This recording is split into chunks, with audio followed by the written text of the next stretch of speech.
Allez, on plonge directement au cœur d'un vrai tournant dans l'histoire des sciences. C'est quand même fou d'y penser. On est passé de disciplines scientifiques qui bossaient chacune de leur côté dans leur petite bulle à une étude globale et complètement unifiée des systèmes complexes. Et tout ça, ça a vraiment démarré avec les ateliers de l'Institut de Santa Fe en 1984. C'est l'histoire d'une rencontre totalement inattendue entre la physique fondamentale, la biologie de l'évolution et l'informatique. Au menu de ce décryptage, 6 grandes étapes. On va aborder l'ère de la spécialisation, la convergence des sciences, ce fameux concept des vers de spin, l'espace des séquences, la naissance de l'Institut, et pour finir, l'approche dite odysséenne. Pour bien comprendre tout ça, on va s'appuyer directement sur les documents d'époque de 1984. On y retrouve les réflexions de scientifiques visionnaires comme Murray Gell-Mann, P.W. Anderson ou encore Manfred Eigen. À première vue, ça ressemble à de simples actes de conférence, mais en réalité, ce sont littéralement les graines d'une révolution intellectuelle massive. On commence tout de suite avec notre première partie, l'ère de la spécialisation. Historiquement, la science, c'était le règne absolu de l'ultra-spécialisation. Pour devenir un vrai crack dans son domaine, il fallait s'enfermer dans des départements universitaires très rigides. C'était un peu chacun chez soi. Prenez la biologie par exemple. D'un côté, dans la biologie traditionnelle, le physiologiste qui étudiait les hormones n'aurait pour ainsi dire jamais croisé l'immunologiste focalisé sur les anticorps. Et puis, bam, la révolution de l'ADN recombinant débarque. D'un seul coup, des problèmes biologiques qui n'avaient apparemment rien à voir se retrouvent liés sous un seul et même cadre moléculaire. Littéralement, du jour au lendemain, des chercheurs d'horizons très variés se sont mis à parler exactement la même langue. Ce qui nous amène très naturellement à la deuxième partie, la convergence des sciences. Cette espèce de fusion ne s'est d'ailleurs pas arrêtée à la biologie. Surtout après la Seconde Guerre mondiale, des disciplines en apparence aux antipodes ont commencé à buter sur les mêmes mystères mathématiques. Le grand physicien Murray Gell-Mann l'a super bien résumé. En gros, il faisait remarquer que pendant des décennies, la physique et les mathématiques pures avaient fait un peu chambre à part. Mais soudain, pour comprendre les tout premiers instants de l'univers, la physique des particules a dû s'allier avec l'algèbre et la géométrie de pointe. Les murs entre les disciplines étaient tout simplement en train de s'effondrer. C'est là que l'attention s'est portée sur la dynamique des systèmes non linéaires. On s'est rendu compte que des équations mathématiques relativement simples pouvaient produire un chaos déterministe. Et le plus fou, c'est que ça permettait d'expliquer des phénomènes incroyablement divers. On parle de l'horloge biologique interne, du battement d'un cœur, de la turbulence d'un fluide, et même potentiellement des schémas de pensée de notre cerveau. On venait trouver des modèles universels, bien cachés juste sous la surface du chaos. Troisième étape, le pont des vers de spin.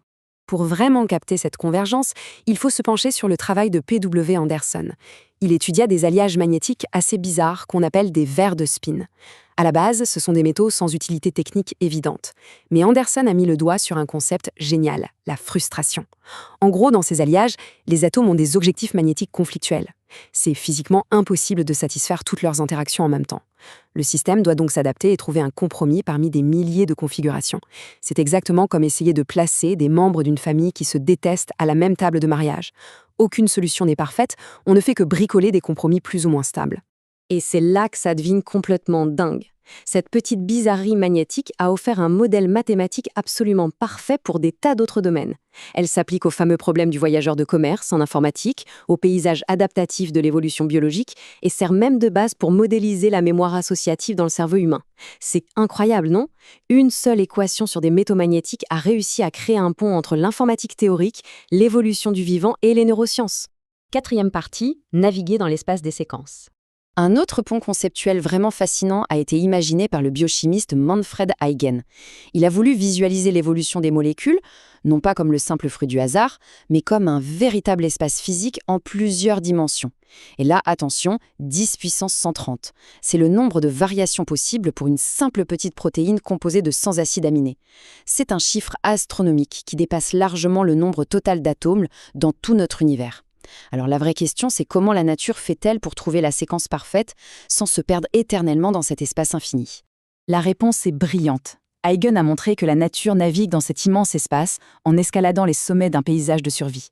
En fait, elle utilise une quantité massive de précurseurs qui ont subi de toutes petites mutations. Ensuite, la sélection naturelle fait le tri de façon redoutablement efficace pour atteindre le sommet. Donc loin d'être une simple marche à l'aveugle, l'évolution ressemble plutôt à une ascension hyper bien guidée vers la performance optimale. On arrive à la cinquième partie, le concept de l'Institut. Avec toutes ces découvertes qui s'entrecroisaient, un constat indéniable s'est imposé. Les universités traditionnelles, avec leurs départements ultra rigides et leur système académique, n'étaient absolument pas taillées pour affronter cette nouvelle ère de la complexité interdisciplinaire. L'innovation finissait toujours par se cogner contre les murs de l'administration. C'est exactement pour casser cette dynamique que l'Institut de Santa Fe a été pensé.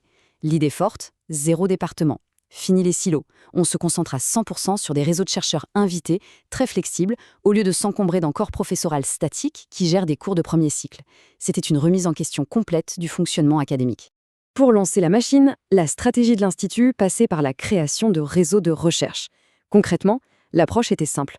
On prend un sujet pointu et hautement interdisciplinaire, on repère les meilleurs groupes de recherche sur la planète et on les connecte. Il faut savoir que fournir des liaisons informatiques internationales en 1984, c'était vraiment à l'avant-garde. Ensuite, on les réunit lors d'ateliers ultra ciblés. Les sujets brassaient large, allant de l'intelligence artificielle à l'évolution chimique, avant même l'apparition de la vie. Un véritable bouillonnement d'idées à l'échelle mondiale. Et enfin, 6e et dernière partie, l'approche odysséenne. Évidemment, pour faire fonctionner un projet aussi ambitieux, il fallait un profil de chercheur bien particulier, capable de réconcilier les sciences dures et les sciences sociales. Murray Gell-Mann aimait bien utiliser la mythologie pour catégoriser ses esprits. D'un côté, il y a les penseurs apolliniens, très à cheval sur la logique stricte et l'analyse chirurgicale. De l'autre, les penseurs dionysiaques, qui marchent beaucoup plus à l'intuition et excellent pour faire de grandes synthèses globales. Le souci, c'est que la recherche classique a toujours eu tendance à séparer drastiquement ces deux profils. L'objectif ultime de l'Institut, c'était donc d'attirer et de former des penseurs dits odysséens. Ce terme désigne les personnes extrêmement rares qui arrivent à marier à la perfection la rigueur analytique de l'apollinien avec le flair synthétique du dionysiaque. Ce sont les seuls cerveaux véritablement équipés pour résoudre des problèmes complexes aux multiples facettes et pour voir les liens profonds entre, disons, un système immunitaire, un marché financier et un réseau informatique. Ce qui amène à une réflexion finale vraiment cruciale. Quand on regarde l'immensité des défis systémiques actuels, que ce soit le dérèglement climatique, les ruptures technologiques ou les pandémies, on est en droit de se demander, nos institutions éducatives modernes sont-elles vraiment capables de former ces fameux penseurs odysséens ? C'est une grande question ouverte sur l'avenir du savoir. Et ça prouve surtout à quel point cette vision audacieuse, née à Santa Fe en 1984, est aujourd'hui plus que jamais d'une actualité brûlante.